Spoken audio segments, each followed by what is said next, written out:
Hello students, आज हम अपने टॉपिक में लेंगे गॉस लॉ। ठीक है, ये सबसे ज़्यादा इम्पॉर्टेंट टॉपिक है जो प्रीवियस ईयर क्वेश्चन में देखा गया है और हर सेट में गॉस लॉ पे क्वेश्चन आता है। तो हम स्टार्ट करते हैं गॉस लॉ। सबसे पहले मैं बता दूं, जो गॉस लॉ है वो गॉस थ्योरम के नाम से भी आ सकता है, गॉस लॉ ऑफ इलेक्ट्रोस्टैटिक की फॉर्म में भी आ सकता है। तो ये क्या कहता है? It states that total flux emerging from any closed surface is 1 upon epsilon naught times 1 upon epsilon naught times the net charge enclosed by that surface। कहने का ये मतलब है, अगर किसी सरफेस से टोटल फ्लक्स की बात करें, फाई जिसे आप कहते थे, फाई इक्वल टू क्या होता है? ई डॉट डी एस बराबर किसके है? New Q net upon epsilon not. किसी भी सरफेस से निकलने वाला जो फ्लक्स है, मान लीजिए कोई सरफेस है, उससे निकलने वाला जो फ्लक्स है और वो क्लोज है, तो उससे निकलने वाला जो फ्लक्स है वो 1 अपॉन एप्सिलॉन नॉट टाइम्स है नेट चार्ज के। ठीक है, अब अगर हम इसका देखना चाहें कहाँ से आया है, तो हम एक पॉइंट स्फेरिकल चार्ज के लिए देख लेते हैं। मान लीजिए एक चार्ज है क्यू, वो इलेक्ट्रिक फील्ड उसका बाहर आ रहा है और हमने एक छोटा सा एरिया वेक्टर एनक्लोज कर दिया ds, तो एरिया वेक्टर भी उसी डायरेक्शन में है जिसमें फील्ड है। ठीक है, तो you know phi equal to क्या होता है? E dot D S. E dot D S, अब आपको पता है जब E dot D S cos zero, ऐसा क्यों हुआ? क्योंकि यहाँ पर आपको पता है इलेक्ट्रिक फील्ड भी नॉर्मल है और एरिया वेक्टर भी नॉर्मल है, तो दोनों के बीच में जो एंगल बनेगा वो थीटा कितना बनेगा? जीरो। ठीक है, थीटा आपका जीरो बन गया।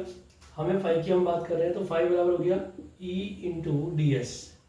कॉस जीरो होता है 1, ई डी एस होता है 4 पाई आर स्क्वायर, और ई यहाँ पे क्या है? जो आपने पॉइंट चार्ज सेंटर पे रखा था उसके कारण जो इलेक्ट्रिक फील्ड लाइन जा रही है, क्योंकि इलेक्ट्रिक फील्ड लाइन तो हर डायरेक्शन में जाएंगी, तो हम कह सकते हैं electric field Q upon 4 pi epsilon naught R square. You know the electric field due to point charge क्या होता है? KQ by R square. तो मैंने इसको 4 पाई आर स्क्वायर रख दिया, 4 पाई से 4 पाई गया, ये आर स्क्वायर से आर स्क्वायर गया, तो क्या गया? यही तो स्टेटमेंट हमने देखी थी। It state that total flux emerging from any close surface is 1 upon epsilon naught times the net charge enclosed by that surface. Phi is equal to E dot D S is equal to Q naught by epsilon naught. तो भैया ये आपने इसका proof देखा on behalf of point charge. आपसे देखिए, इसे copy करिए, उसके बाद हम इसके एप्लीकेशंस की बात करते हैं। और ये स्टेटमेंट भी इसकी कई बार पूछी गई है, स्टेटमेंट के साथ न्यूमेरिकल आता है, न्यूमेरिकल डेरिवेशन सब कुछ इसका ऑल अबाउट सब इम्पॉर्टेंट है। अगर आपको गॉस लॉ तैयार करना है तो गॉस लॉ को आपको टाइम देना पड़ेगा। If you are not giving time to the Gauss law तो ये आपके लिए बेनिफिशियल नहीं होगा अगर आप इलेक्ट्रोस्टैटिक पढ़ते हैं। ठीक है, देखिए इसको, watch carefully and ask the doubt if any. तो ये आपका गॉस लॉ हो जाएगा। ठीक है, गॉस लॉ सबने देख लिया, अब हम आगे बढ़े। ठीक है, अब हम गॉस लॉ के एप्लीकेशंस पे चलते हैं।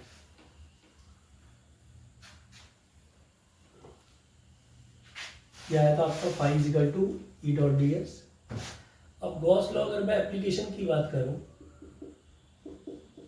तो मेन 3 एप्लीकेशन है। सबसे पहले electric field due to infinite long conductor. दूसरा, इलेक्ट्रिक फील्ड ड्यू टू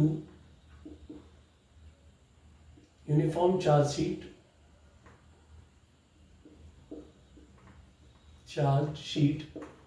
और तीसरा है इलेक्ट्रिक फील्ड ड्यू टू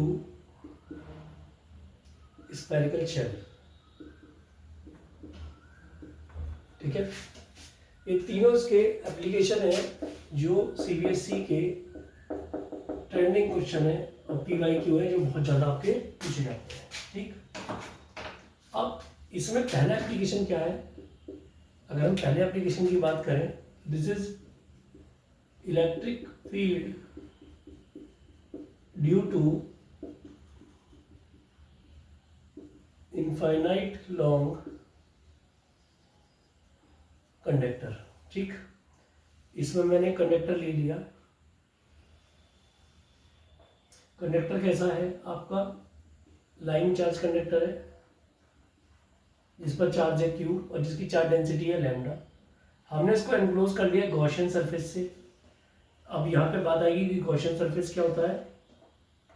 देखिए, गॉसियन सरफेस एक ऐसा सरफेस है जो किसी चार्ज को फुल्ली एनक्लोज कर दे, मतलब कुछ ऐसी शेप लेनी होती है जो उसको फुल्ली एनक्लोज कर दे। तो उसकी अगर मैं सिमेट्रिकल शेप देखूँ तो वो क्या आएगी? सिलेंडर। तो इसलिए मैंने सिलेंड्रिकल सरफेस लिया है। अब इसमें आपको पता है जो प्लस चार्ज है वो बाहर की तरफ आता है रेडियली आउटवर्ड। तो यहाँ पर मैं चेक करता हूँ इसका एरिया, ये आपका फील्ड हो गया। और इसके अलावा अगर मैं एरिया वेक्टर चेक करूँ तो वो ये रहा ds। एक मैंने ds ऊपर ले लिया और एक ds मैंने नीचे की तरफ ले लिया। ये ऐसा क्यों लिया? Area is always normal. तो ऊपर वाले सरफेस को मैंने कहा ये टॉप है, ये बॉटम है और ये साइड है। तो टॉप पर जो नॉर्मल वेक्टर है वो ऊपर है।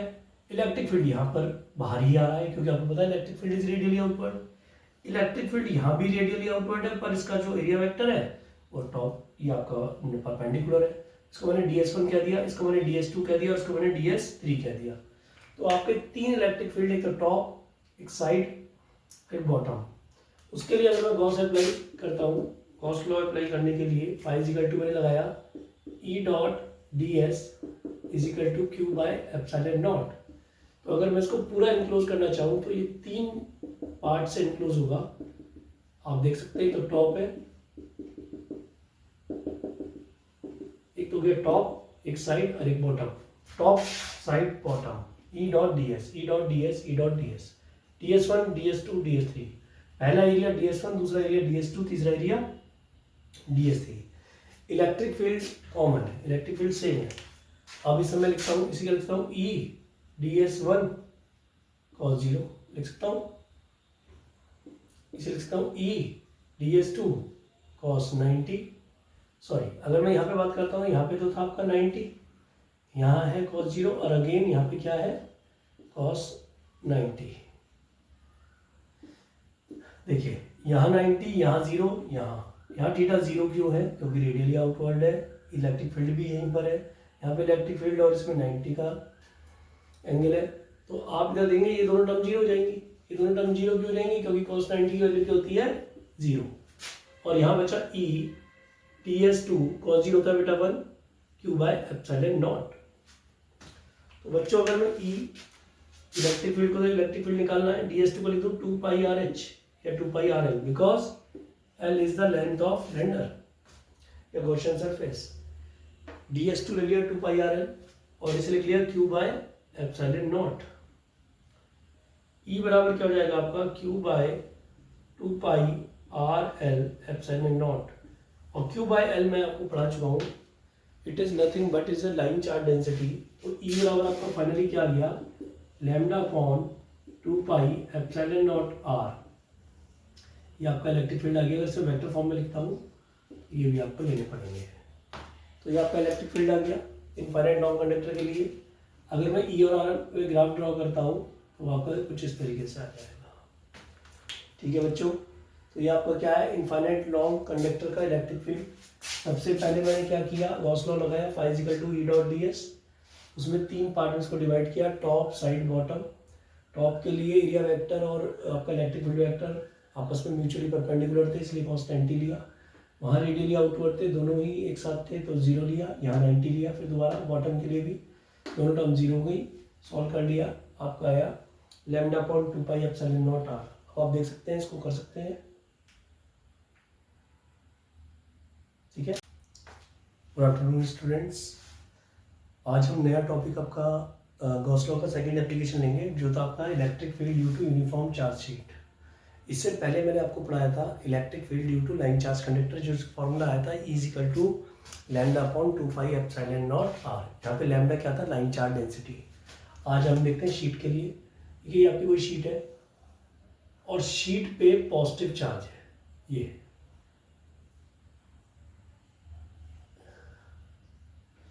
और शीट पे जो इलेक्ट्रिक फील्ड है आपको पता है वो रेडियली आउटवर्ड आएगा। मैंने इसके पर्टिकुलर किसी एरिया को कंसीडर कर लिया ए को, तो मैंने इस साइड देखा, लेफ्ट साइड और राइट साइड दोनों साइड मैंने एक आपका इसका गॉसियन सरफेस चेक करना चाहा, तो उससे क्या मुझे इंफॉर्मेशन मिलेगी देखते हैं। ठीक है, अब यहाँ पे भी इलेक्ट्रिक फील्ड बाहर की तरफ है और एरिया वेक्टर भी बाहर की तरफ है। यहाँ भी इलेक्ट्रिक फील्ड बाहर की तरफ है और एरिया वेक्टर भी आपका बाहर की तरफ है। तो मैं इससे क्या बताना चाह रहा हूँ आपको, ये बताना चाह रहा हूँ कि आपका जो फाई है, फाई इज इक्वल टू क्या होता है?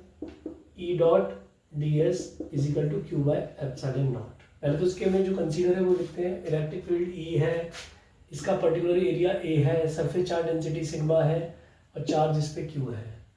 This is the let us consider the things कि Q is the Q coulomb is the charge, E is the electric field, A is the area and sigma is the charge density। अगर इसको total enclose करते हैं तो ये दो part में divide होगा, राइट और लेफ्ट, राइट और लेफ्ट। ये अब इसमें राइट और लेफ्ट की बात करें तो ये राइट और ये लेफ्ट दोनों जगह ही एरिया और इलेक्ट्रिक फील्ड में जीरो एंगल है, तो चलिए इसको E ds cos जीरो, इसको लिखो E ds cos जीरो, और E cos जीरो होता है 1, तो जाएगा E ds की वैल्यू है A, ds की वैल्यू यहाँ भी A है, EA और EA कितना आ गया? 2EA Q by epsilon naught. तो E बराबर क्या जाएगा? Q upon 2 epsilon not EA, और आपको पता है QA बराबर क्या होता है? Q upon 2 epsilon not a, और क्यू बाय ए होता है सिग्मा। तो ये आपकी इलेक्ट्रिक फील्ड आ गया E is equal to sigma by 2 epsilon naught. याद कीजिए E is equal to sigma by 2 epsilon naught, जहाँ पे E क्या है? इलेक्ट्रिक फील्ड, सिग्मा क्या है? Surface charge density, epsilon not इसका परमिटिविटी फ्री स्पेस है, यूनिट है इसकी न्यूटन पर कूलम्ब। E और R में ग्राफ ड्रॉ करते हैं तो कोई भी ग्राफ नहीं आएगा। आप जल्दी से इसे देखिए, इसे समझिए, फटाफट इसको कंसीडर कीजिए, देखिए इसको जल्दी से।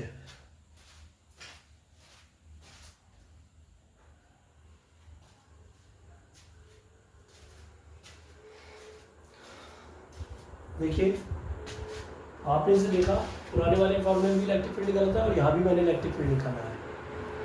अब मैं अगला जो आपको करने जा रहा हूँ वो करने जा रहा हूँ स्फेरिकल शेल के लिए। ये किसके लिए था? शीट के लिए। इससे पहले वाला किसका था? लाइन कंडक्टर के लिए। उसका लास्ट एप्लीकेशन हम पढ़ने जा रहे हैं, जो इस चैप्टर की लास्ट हेडिंग है,